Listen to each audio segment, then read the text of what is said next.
Hi viewers, welcome to my channel. இன்றைக்கி நம்ம சேனலில் பிபிடி பேச்சுலர் ஆஃப் ஃபிசியோதெரப்பி அப்படிங்கிற ஒரு கோர்ஸுடைய ஃபுல் அண்ட் ஃபுல் டீட்டெயில்ஸை பார்க்க போகிறோம்.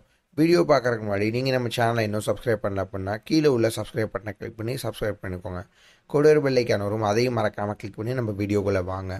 பிபிடி பேச்சுலர் ஆஃப் ஃபிசியோதெரப்பினா என்ன, அந்த டிபார்ட்மெண்ட்டோட குவாலிஃபிகேஷன் என்ன, இந்த டிபார்ட்மெண்ட்டுக்கு ஹையர் ஸ்டடீஸ் ஆப்ஷன்ஸ்லாம் இருக்கா இல்லையா, தமிழ்நாட்டை விட அப்ராட்டில் சிறந்த ஸ்கோப்ஸ் இருக்கா இல்லையா அப்படிங்கிறத இந்த வீடியோவில் நம்ம ஃபுல் அண்ட் ஃபுல் பார்க்க போகிறோம். பேச்சுலர் ஆஃப் ஃபிசியோதெரப்பி நீங்கள் பண்ணுறதுக்கு உங்களோட குவாலிஃபிகேஷன் வந்து 12th கண்டிப்பாக இருக்கணும். அதில் நீங்கள் சயின்ஸ் ஸ்ட்ரீம் எடுத்து படிச்சிருந்துருக்கணும். அதாவது பயாலஜி சப்ஜெக்ட்ஸ் எடுத்து படிச்சிருந்தால் மட்டும்தான் இந்த பிபிடி அப்படிங்கிற ஒரு கோர்ஸை உங்களால் சூஸ் பண்ண முடியும். பிபிடி மொத்தம் 4.5 years படிக்கிற மாதிரி இருக்கும். 4 years நீங்கள் தியரிக்கலாக படிப்பீங்க. லாஸ்ட் 5 months to 6 months வந்து உங்களுக்கு ப்ராக்டிக்கலாக ட்ரைனிங் கொடுப்பாங்க. அதாவது இன்டர்ன்ஷிப் அப்படின்னு சொல்லுவாங்க. ஒரு மல்டி ஸ்பெஷாலிட்டி ஹாஸ்பிட்டலோட உங்களுக்கு இன்டர்ன்ஷிப் கொடுப்பாங்க. மொத்தம் ஓவரால் இந்த டிபார்ட்மெண்ட் உங்களுக்கு 4.5 years வந்து கால்குலேட் வரும். ஓகே, இந்த பிபிடினா என்ன அப்படின்னு கேட்டிங்கன்னா, பேச்சுலர் ஆஃப் ஃபிசியோதெரப்பி அப்படிங்கிறது மெடிசன்ஸே இல்லாமல், இன்ஜெக்ஷன்ஸ் மெடிசன்ஸே இல்லாமல் ஒரு பேஷண்ட்ஸுக்கு ஒரு ப்ராப்ளம் இருக்குது அப்படின்னா அதை க்யூர் பண்ணக்கூடிய டிபார்ட்மெண்ட்டு தான் பிபிடி அப்படின்னு சொல்லுவாங்க. ஃபார் எக்ஸாம்பிளாக நம்மளுக்கு வந்து கையில் வந்து ஏதாவது ஒரு ப்ராப்ளம்ஸ் வந்து ஒரு எலும்பு முறிவு ஏற்பட்டுருச்சு, கையில் ஒரு ஆக்சிடெண்ட் ஆகிடுச்சு, எலும்பு உடஞ்சிருச்சு அப்படின்னா அது நம்ம ஃபஸ்ட்டு வந்து சர்ஜரி பண்ணியிருப்பாங்க, ஆர்த்தோ சர்ஜரி பண்ணியிருப்பாங்க.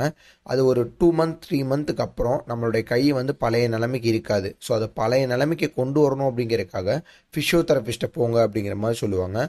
அவங்க வந்து எந்த ஒரு மெடிசனும் இல்லாமல் நம்மளுக்கு வந்து மிஷின்ஸ் மூலயமா, எக்ஸசைஸ் மூலயமா நம்மளுக்கு ட்ரீட்மெண்ட் கொடுத்து நம்மளுடைய கையை வந்து பழைய நிலைமைக்கு கொண்டு வருவாங்க.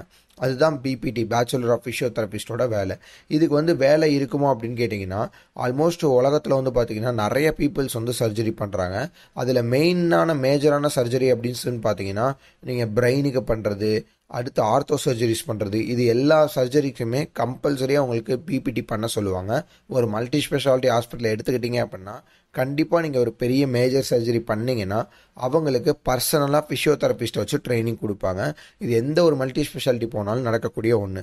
ஸோ நீங்கள் பிபிடி பண்ணிங்க அப்படின்னா எந்த ஒரு மல்டி ஸ்பெஷாலிட்டி ஹாஸ்பிட்டல்லையும் உங்களால் கண்டிப்பாக ஒர்க் பண்ணிக்க முடியும். ஸோ இதை தாண்டி நம்ம ஓனாக செல்ஃப் எம்ப்ளாய்மெண்ட்டாக ஒரு பிஸ்னஸ் பண்ணணும் அப்படின்னா உங்களால் ஒரு கிளினிக் வச்சு கூட ரன் பண்ணிக்க முடியும். பிகாஸ் இது வந்து பார்த்தீங்கன்னா ஒரு டாக்டரேட் கோர்ஸ். இந்த டிபார்ட்மெண்ட்டுக்கு நீங்கள் யாரு கீழே இருக்கணுங்கிற அவசியம் கிடையாது. நீங்கள் ஓனாகவே ஒரு கிளினிக் வச்சுக்கலாம்.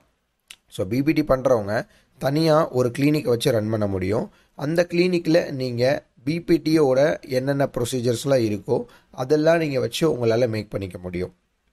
ஸோ நெக்ஸ்ட்டு வந்து பார்த்தீங்கன்னா, இந்த டிபார்ட்மெண்ட் நீங்கள் கம்ப்ளீட் பண்ண பிறகு உங்களுக்கு ஸ்போர்ட்ஸ் சைடு நிறைய வேலை வாய்ப்புகள் அதிகமாக இருக்குது. ஃபார் எக்ஸாம்பிளாக ஸ்போர்ட்ஸ் டீம் இருக்குது அப்படின்னா அந்த ஸ்போர்ட்ஸ் டீமில் போயிட்டு நீங்கள் ஃபிசியோதெரபிஸ்ட்டாக ஜாயின் பண்ணிங்க அப்படின்னா உங்களுக்கு ஒர்க்கிங் ஹவர்ஸ் வந்து ரொம்பவே கம்மியாக இருக்கும்.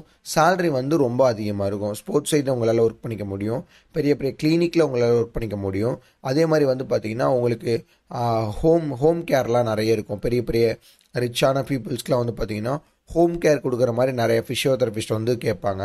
அந்த மாதிரி நீங்கள் போனீங்கனாலும் உங்களுக்கு சம்பளம் வந்து ரொம்பவே அதிகமாக இருக்கும். ஸோ பிபிடி பண்ணிங்க அப்படின்னா செல்ஃப் எம்ப்ளாய்மெண்ட்டாக சம்பாதிக்கக்கூடிய ஒரு பேராமெடிக்கல் டிபார்ட்மெண்ட் அப்படின்னு சொல்லலாம். அதுவும் இல்லாமல் டாக்டரேட் டிபார்ட்மெண்ட் அப்படின்னு சொல்லலாம்.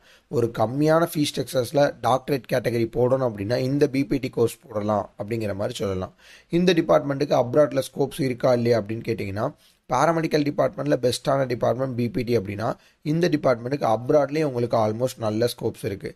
பட் அப்ராடை விட இங்கே இந்தியாவில் நீங்கள் நல்லா சம்பாதிக்கலாம். ஓனாக செல்ஃப் எம்ப்ளாய்மெண்ட்டாக ஒரு கிளினிக், ஃபிசியோதெரபிஸ்ட் கிளினிக் வச்சிங்க அப்படின்னா இன்னும் நல்லாவே சம்பாதிக்கலாம். இதுக்கு ஹையர் ஸ்டடி ஆப்ஷன்ஸ் அப்படின்னு பார்த்தீங்கன்னா எம்பிடி அப்படின்னு சொல்லுவாங்க, மாஸ்டர் ஆஃப் ஃபிசியோதெரபிஸ்ட். இது வந்து பார்த்தீங்கன்னா 2 years நீங்கள் படிக்கிற மாதிரி இருக்கும். இதில் உங்களுக்கு டிஃப்ரெண்ட் ஆஃப் வெரைட்டிஸ் நிறைய கேட்டகரி கோர்சஸ் இருக்குது. அதில் நீங்கள் எம்பிடியில் ஏதாவது ஒரு கோர்சஸ் எடுத்து ஸ்பெசிஃபிகேஷன் எடுத்து படிச்சிங்க அப்படின்னா இன்னும் ரொம்ப பெஸ்ட்டான டாக்டராகவே வந்து நீங்கள் இருக்கலாம். ஸோ நீங்கள் பிபிடி வந்து சூஸ் பண்ண போகிறீங்க அப்படின்னா ஒரு நல்ல மல்டி ஸ்பெஷாலிட்டி ஹாஸ்பிட்டலாக இருக்கக்கூடிய காலேஜை வந்து சூஸ் பண்ணுங்கள். அப்படி in case multi speciality hospital colleges எனக்கு தெரியல, பட் பிபிடி நான் பண்ணணுங்கிறது எனக்கு இன்ட்ரெஸ்ட்டு, ரொம்பவே லோ ஃபீஸில் பண்ணணும், என்னோட மார்க் அந்த அளவு கிடையாது, பட் லோ ஃபீஸில் பண்ணணும் அப்படின்னு ஆசைப்பட்டீங்கன்னா டிஸ்கிரிப்ஷன் கீழே காண்டாக்ட் நம்பர் இருக்கும். காண்டாக்ட் பண்ணிங்கன்னா தமிழ்நாட்டிலே ஒரு நல்ல ஸ்டாண்டர்டான யூனிவர்சிட்டியில் லோ ஃபீஸ் ஸ்ட்ரக்சர்ஸில் டொனேஷன்ஸே இல்லாமல் உங்களுக்கு அட்மிஷன்ஸ் போட ஹெல்ப் பண்ணி கொடுப்பாங்க. இந்த மாதிரியான மோர் அப்டேட்ஸ்க்கு நம்மளுடைய சேனலை சப்ஸ்கிரைப் பண்ணி வச்சுக்கோங்க. உங்கள் ஃப்ரெண்ட்ஸ் அண்ட் ரிலேட்டிவ்ஸில் யாராவது பிபிடி பண்ண போகிறேன் அப்படின்னு சொல்லிட்டு இருக்காங்கன்னா அவங்களுக்கு நம்மளுடைய வீடியோவை மறக்காமல் ஷேர் பண்ணுங்கள். நெக்ஸ்ட் வீடியோவில் பார்க்கலாம். தேங்க்யூ.